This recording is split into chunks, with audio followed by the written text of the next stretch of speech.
So in Matthew 16 and 15, Jesus says, but, okay, he heard that they said, some say you were a prophet. He heard that they said some thought you were Jeremiah or Elijah or one of the other prophets. He heard that some said maybe you're John the Baptist or somebody along those lines and one of them.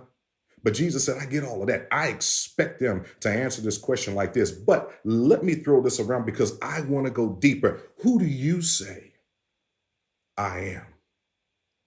He says, who do you say I am? That's what he asks. And as you see, we're getting ready to put up another slide on this morning here because the greatness of leadership resides in listening. The greatness of leadership resides in listening. And he heard what most were saying, but he was keyed into what this one particular disciple was getting ready to say. He was keyed in as he surveyed. He said, who do you say that I am? But then he goes into eye lock with this one particular disciple. He goes into eye lock with this one particular disciple, and he's waiting on something special to happen with this particular moment here. And he was waiting on what Simon was getting ready to say.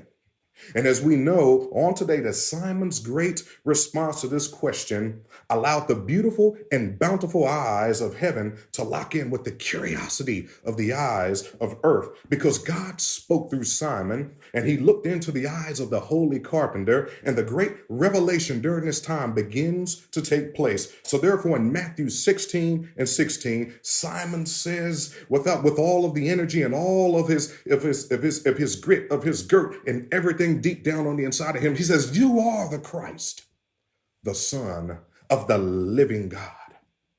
And then heaven and earth rejoices. The angels begin to sing.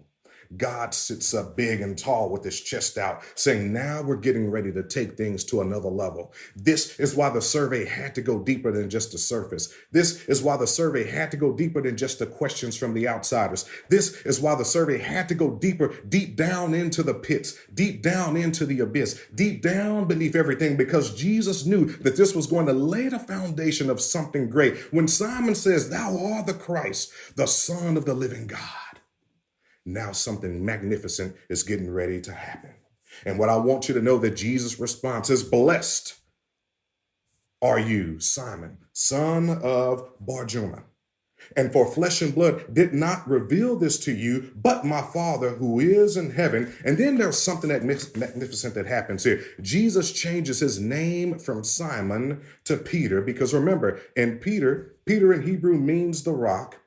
And what I want us to understand as we're getting ready to lay this foundation of our message on today, and I want you to know something here. I want you to understand something here. In Matthew 16 and 18, Jesus says, but upon this rock, Peter, I will build my church, and the gates of hell shall not, will not, cannot, even if they tried, even if they throw stones, even if they try to set it on fire, even regardless to whatever it does, the gates of hell shall not prevail against this church. And on today, as we're here talking about this series here, Upon This Rock, we've been using cement, ladies and gentlemen, to describe our building process.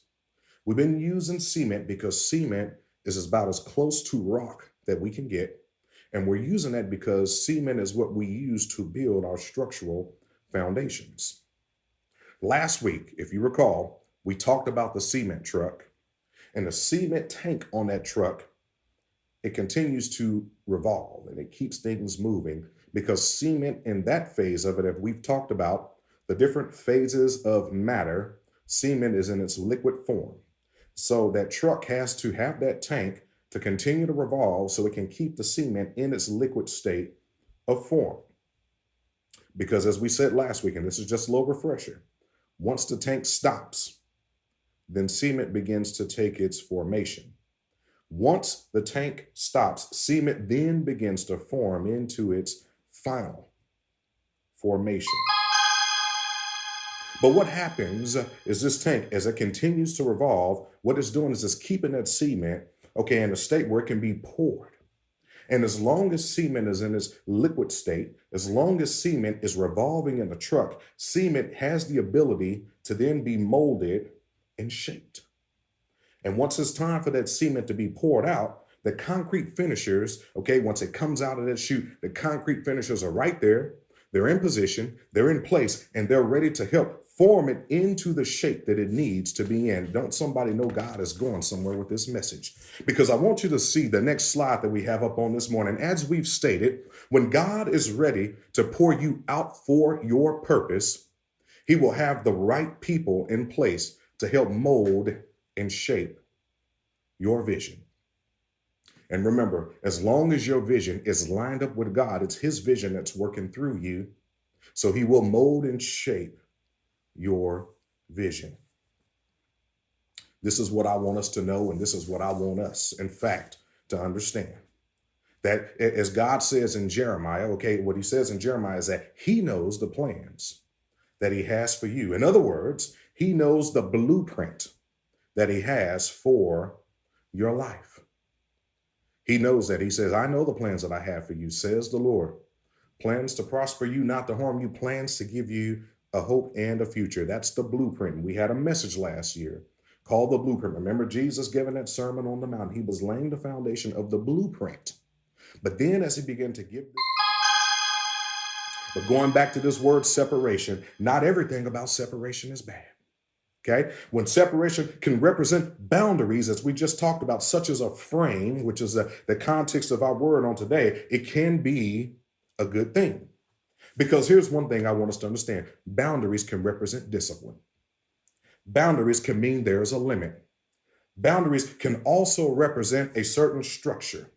Now let's circle this back and bring this home. And like Joe Madison says, let's put this where the goats can get it, right? Let's put it out there so we can all understand where we're going with this. During the construction process, the foundation is one of the most important phases. But the foundation has to first be developed. Before the foundation can become the foundation, there has to be some boundaries set. It's part of the process. That's part of the plan. There first has to be framing the foundation. Okay, it took us a little bit to get here, but now we're talking about framing the foundation. Y'all hold on, we're getting ready to go somewhere. God is about to drop some dimes, so don't you leave right about now. Before concrete can be poured out, there has to be some framing work done first. Okay, before concrete can be poured out, before it comes out of the chute, remember it's been revolving in the tank, okay? And before it comes out of the chute, there has to be some framing work done first, where the concrete is getting ready to be poured.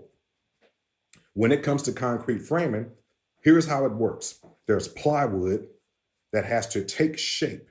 It has to be in the shape in which the foundation is going to be upheld.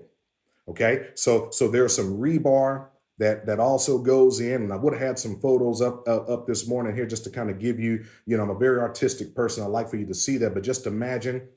Okay, there we go. Thank you, sir. We got some rebar. You see the rebar that's coming up out of there. You see there's a framework kind of going around, and usually there's some plywood or some 2x4s that's kind of into that particular structure right there. And as you see all of that, as you're looking at the photo, all of that was already set in place before that concrete is coming out of the chute. That is what we call the framework.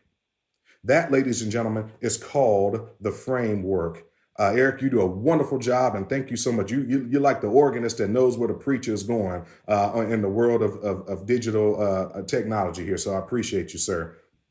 So when it comes to that framing, again, as I say, some plywood is placed out there, and it creates that boundary. And you saw the rebar, those little metal spokes that were kind of going up sometimes, and sometimes the rebar, it goes horizontally as well, because it's helping keep things in its structure. It's helping keep things in decency and in order. Because since concrete, here's this, because concrete in its liquid form can go any and everywhere. Even concrete, serving the full purpose that it is, still has to have some structure. How about this? Michael Jordan, as great as he was as a basketball player, Michael Jordan did not win championships until somebody helped him to understand structure. It took a guy by the name of Phil Jackson to come in and help Michael understand it's not always about winning, scoring championships. How can you involve your other teammates? When Michael understood that form of structure, that's when he became a 6-time world champion. Muhammad Ali was great, but Angelo Dundee had to help him understand structure. Okay, Tom Brady, as good as he was, okay, his best games, his best, and some could argue with this, his best football was when he came up with a guy by the name of Bill Belichick. Okay, it's something about having structure in your life that you can have the talents, you can have the liquid version of cement, but you have to be poured into a structure so that you can be used for your ultimate purpose. So I want us to just thank God for the people that represent the framework in our lives. Maybe there was a coach one day for you. Maybe it was a teacher. Maybe it was a parent. Maybe it was an uncle or aunt or whoever that was. God is going to make sure people are in your life to help establish the framework so that you can be used for your ultimate purpose to hold the foundation of what He has.